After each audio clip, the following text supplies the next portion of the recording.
Hello नमस्ते, स्वागत है आप सभी का सुपरविजन में।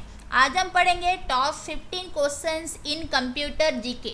आपके सामने मैं सेलेक्टेड क्वेश्चंस लाई हूँ एंड ये सब वही क्वेश्चंस है जो एग्जाम में बार बार पूछे जाते हैं। तो चलिए स्टार्ट करते हैं। तो क्वेश्चन नंबर 1 कि कंप्यूटर में पॉइंटर कहाँ होने से हैंड का सिंबल आता है। तो इसका जो सही आंसर है वो हो गया आपका हाइपरलिंक। तो हाइपरलिंक में जैसे ही हम माउस का कर्सर लेते हैं वहाँ पे हैंड का सिंबल आ जाता है एंड जैसे ही हम उस हाइपरलिंक को क्लिक करेंगे तो हम कोई दूसरा वेबसाइट, दूसरा पेज या फिर दूसरा डॉक्यूमेंट को रीडायरेक्ट हो जाते हैं। एंड जो हाइपरलिंक होता है उसका जो डिफ़ॉल्ट कलर वो ब्लू होता है। जैसे ही हम उस लिंक को विजिट कर लेते हैं या फिर दैट मीन्स कहने का मतलब है कि हम क्लिक करके वो चीज़ को देख लेते हैं, उस साइट को देख लेते हैं, तो उसका जो कलर है वो पर्पल हो जाता है। तो यहाँ पे देखिए कि यहाँ पे मैं जैसे ही माउस का कर्सर ले रही हूँ, इसका जो सिंबल है, कर्सर का सिंबल चेंज होके हैंड सिंबल में कन्वर्ट हो गया। आप देख सकते हैं हैंड दिख रहा है यहाँ पे एंड जैसे ही मैं इसको क्लिक करूँगी तो मैं गूगल का होम पेज को रीडायरेक्ट हो जाऊँगी। देखिए बाहर मैं कर्सर ला रही हूँ तो एरो सिंबल दिखा रहा है, लेकिन जैसे ही इस लिंक के ऊपर कर्सर ले रही हूँ तो यहाँ पे हैंड का सिंबल आ रहा है। दैट मीन्स ये एक हाइपर लिंक है एंड इसको क्लिक करते ही मैं गूगल का होम पेज को चली जाऊँगी। तो इसका जो डिफ़ॉल्ट कलर है वो ब्लू हो जाता है एंड जैसे ही मैं इसको क्लिक करके इसका साइट जो है वो विजिट कर लेती हूँ तो इसका कलर जो है चेंज होके पर्पल हो जाता है। तो नेक्स्ट क्वेश्चन कि कंप्यूटर में ऐसा कौन सा लैंग्वेज जो आर्टिफिशियल इंटेलिजेंस में यूज होता है। तो इसका जो सही आंसर है वो हो गया आपका प्रोलॉग। तो प्रोलॉग का फुल फॉर्म है प्रोग्रामेशन एंड लॉजिक एंड ये डेवलप हुआ था in the year 1973 by Alain Colmerauer. तो ये जो है आर्टिफिशियल इंटेलिजेंस या फिर एआई में यूज होता है। तो आर्टिफिशियल इंटेलिजेंस का मतलब है कि हम इंटेलिजेंस प्रोवाइड कर रहे हैं या फिर इंटेलिजेंट बना रहे हैं किसको, मशीन को, लेकिन आर्टिफिशियली, क्योंकि मशीन जो होता है वो ह्यूमन बीइंग जैसा इंटेलिजेंट नहीं होता है। तो ह्यूमन बीइंग अपना तरह का जो इंटेलिजेंस है वो मशीन के भीतर में प्लांट करता है आर्टिफिशियली। तो जैसे ह्यूमन बीइंग प्रॉब्लम सॉल्व कर सकता है, अपना फीलिंग्स को जो है ध्यान में रख के अपने बारे में सोच सकता है, सेल्फ एवर है, लर्निंग कैपेसिटी है, इमोशनल नॉलेज जो है उसके पास रहता है, किसी का इमोशन को वो स्टडी कर सकता है, रीजनिंग का कैपेबिलिटी है, क्रिएटिविटी कर सकता है, फिर नया थिंग जो है वो डिस्कवर कर सकता है, अलग अलग डायरेक्शन में सोच सकता है। तो ये जो सारा इंटेलिजेंस ह्यूमन के पास है वो सारा इंटेलिजेंस को ह्यूमन क्या करता है, मशीन के भीतर में प्लांट करता है, वो भी आर्टिफिशियली। तो जिसको हम बोलते हैं आर्टिफिशियल इंटेलिजेंस। तो इसके थ्रू में मशीन जो है ह्यूमन बीइंग जैसा मिमिक करने रहता है या फिर ह्यूमन बीइंग का जो एक्टिविटीज़ है वो उसको मिमिक करता है। तो नेक्स्ट देख लेते हैं कि इंटरनेट पर चीज़ों का बिजनेस को क्या कहा जाता है। तो इसका जो सही जवाब है वो हो गया आपका ई कॉमर्स। तो इसका फुल फॉर्म है इलेक्ट्रॉनिक कॉमर्स।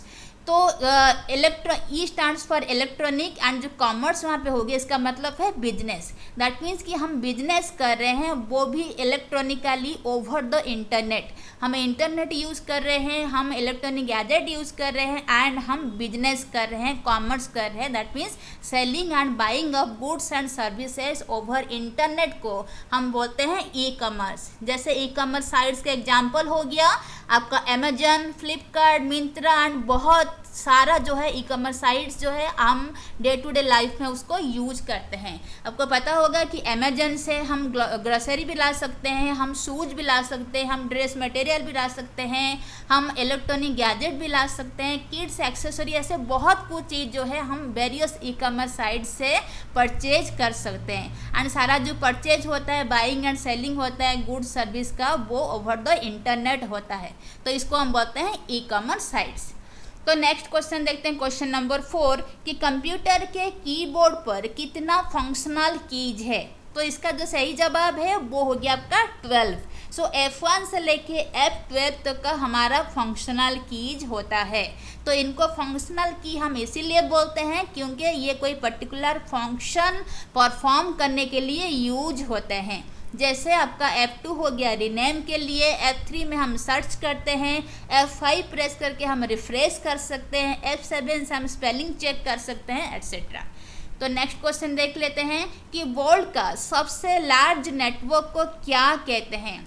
तो वर्ल्ड का जो सबसे लार्ज नेटवर्क है उससे हम इंटरनेट बोलते हैं। तो इंटरनेट का मतलब है network of network, that means ये एक ऐसा इंफ्रास्ट्रक्चर है जिसके ऊपर www जो है वो हमें सर्विस प्रोवाइड करते हैं।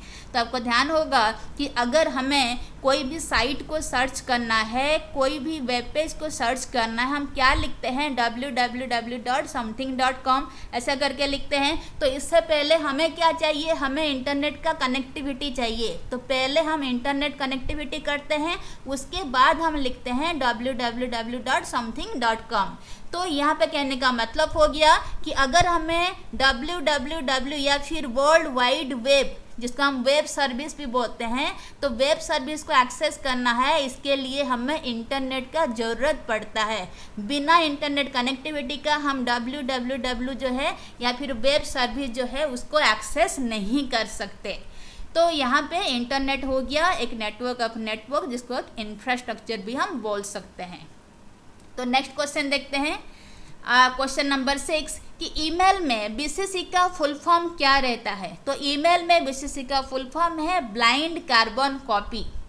तो यहाँ पे और भी एक क्वेश्चन आता है, सीसी क्या रहता है। सीसी का मतलब है कार्बन कॉपी। बोथ आपका बीसीसी एंड सीसी में ही ईमेल, सीसी में भी ईमेल सेंड हो सकता है। तो इसमें डिफरेंस ये रहता है कि अगर हम कोई इंसान को सीसी में रखे हैं, कोई ईमेल आईडी को सीसी में रखे हैं, तो वो जो इंसान जिसका ईमेल आईडी हम सीसी में रखे हैं वो देख सकता है कि ये जो पर्टिकुलर मैसेज सेंड हुआ है वो किसको किसको सेंड हुआ है एंड मैसेज में क्या है।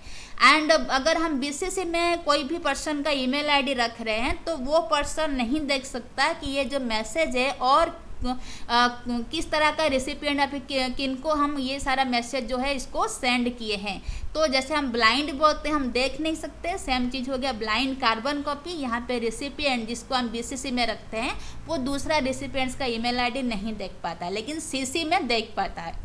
तो क्वेश्चन नंबर 7 कि ईमेल में कौन सा सिंबल यूजर आईडी के बाद यूज होता है। इसका जो सही जवाब है वो हो गया आपका @ हम लिखते हैं xyz@gmail.com। तो यहाँ पे xyz जो हो गया वो हो गया आपका यूजर आईडी एंड gmail.com एक डोमेन है एंड @ सिंबल जो है कि यूजर आईडी को उसका डोमेन से अलग करता है, सेपरेट करके यूज करने में हेल्प करता है। तो नेक्स्ट हम देख लेते हैं कि MS Word 2010 डॉक्यूमेंट का एक्सटेंशन क्या है। तो इसका सही जवाब है .docx।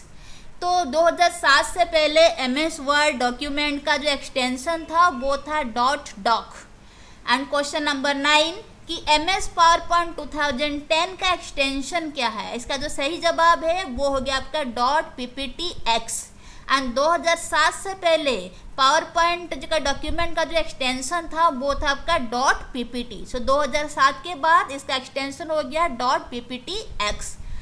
देन क्वेश्चन नंबर 10 कि PDF का फुल फॉर्म क्या है। तो ये काफ़ी इंपॉर्टेंट क्वेश्चन है, इसके ऊपर क्वेश्चन जो है वो एग्जाम्स में आते रहते हैं। तो इसका जो फुल फॉर्म रहेगा वो होगा आपका पोर्टेबल डॉक्यूमेंट फॉर्मेट एंड इसका एक्सटेंशन रहता है .pdf। नेक्स्ट देखते हैं क्वेश्चन नंबर 11 किसी भी फाइल को कंप्यूटर से इंटरनेट पर ट्रांसफ़र करने का प्रोसेस को क्या बोलते हैं। तो कहने का मतलब है कि हमारे कंप्यूटर में कुछ फाइल है, हम उसको इंटरनेट को ट्रांसफ़र करना चाहते हैं, तो हम उसको क्या बोलते हैं, हम अपलोड बोलते हैं। हम बोलते हैं ना कि हम फाइल अपलोड कर दी, हम इमेज अपलोड कर दी। इसका मतलब क्या है कि हमारा कंप्यूटर में कुछ फाइल रखा हुआ था, वो सारा फाइल को हम इंटरनेट पर या फिर इंटरनेट के थ्रू में कोई साइट में ट्रांसफ़र कर दिए, तो इसको हम बोलते हैं, उस प्रोसेस को बोलते हैं अपलोड करना। देन क्वेश्चन नंबर 12 किसी भी फाइल को इंटरनेट से कंप्यूटर पर ट्रांसफ़र करने का प्रोसेस को क्या बोलते हैं। दैट मीन्स इंटरनेट में कोई फाइल रखा हुआ है, हम उसको अपना कंप्यूटर में लाना चाहते हैं, उसको हम क्या बोलते हैं, उसको बोलते हैं डाउनलोड करना। हम ये बोलते हैं ना कि हम मूवी डाउनलोड कर रहे हैं, हम इमेज डाउनलोड कर रहे हैं, हम सॉन्ग डाउनलोड कर रहे हैं, हम कोई फाइल डाउनलोड कर रहे हैं। इसका मतलब क्या है कि इंटरनेट पर रखा हुआ है वो मूवी, वो पिक्चर, वो सॉन्ग, वो फाइल सारा, तो वो सारा चीज़ को हम अपना कंप्यूटर कंप्यूटर पर ला रहे हैं, दैट मीन्स कंप्यूटर पर ट्रांसफ़र कर रहे हैं, तो ये जो प्रोसेस है हम उसको बोलते हैं डाउनलोड करना।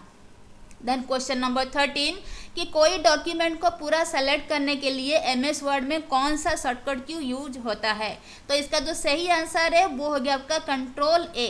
तो जैसे हम कंट्रोल के साथ A एट ए टाइम में प्रेस करेंगे तो हमारा जो पूरा का पूरा फाइल है वो हमारा सेलेक्ट हो जाएगा। नेक्स्ट देखते हैं क्वेश्चन नंबर 14 कि कोई डॉक्यूमेंट में कोई पर्टिकुलर टेक्स्ट को फाइंड करने के लिए शॉर्टकट की क्या यूज होता है? कि हमारे पास एक फाइल है, कोई डॉक्यूमेंट है, उनमें से हम कोई पर्टिकुलर चीज़ को या फिर पर्टिकुलर टेक्स्ट को सर्च करना चाह रहे हैं, तो हम क्या प्रेस करेंगे? शॉर्टकट की क्या है? Control F stands for find. तो अगर आप कंट्रोल के साथ F एट ए टाइम में प्रेस कर रहे हो तो एक सर्च डायलॉग बॉक्स खुल जाता है, तो वहाँ पे हम जो भी टेक्स्ट टाइप करते हैं वो एंटायर आपका जो फाइल है, जो डॉक्यूमेंट है, उसमें उसके भीतर में वो टेक्स्ट को सर्च करके हाईलाइट करके आपको दिखाएगा कि आप जो टेक्स्ट एंटर किए सर्च करने के लिए, तो ये पर्टिकुलर ये सब जगह में प्रेजेंट है। देन क्वेश्चन नंबर 15 कि कोई डॉक्यूमेंट में टेक्स्ट को अंडरलाइन करने के लिए शॉर्टकट की क्या यूज होता है? तो इसका जो सही आंसर है वो हो गया आपका control U stands for underline, ऐसे भी आप याद रख सकते हैं। तो कंट्रोल के साथ अगर हम U को प्रेस कर रहे हैं तो जिस डॉक्यूमेंट को या फिर जिस टेक्स्ट को हम सेलेक्ट किए हैं वो टेक्स्ट क्या हो जाता है? अंडरलाइन हो जाता है।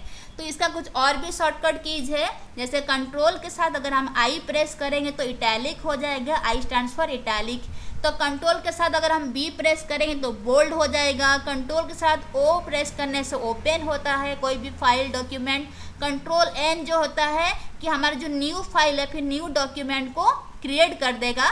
कंट्रोल C में कि हम जो है कोई भी टेक्स्ट को कॉपी कर लेते हैं, एंड कंट्रोल V में वो कॉपी किया गया जो टेक्स्ट है उसको हम पेस्ट कर लेते हैं, एंड कंट्रोल S के वजह से हम उसको सेव कर लेते हैं। तो ये था आज का total question number 15 of computer GK. तो आई थिंक कि आपको मेरा वीडियो पसंद आ रहा होगा। तो अगर आपको मेरा वीडियो पसंद आ रहा है तो उसको लाइक, शेयर एंड सब्सक्राइब जरूर करें। So thank you so much everyone for watching me.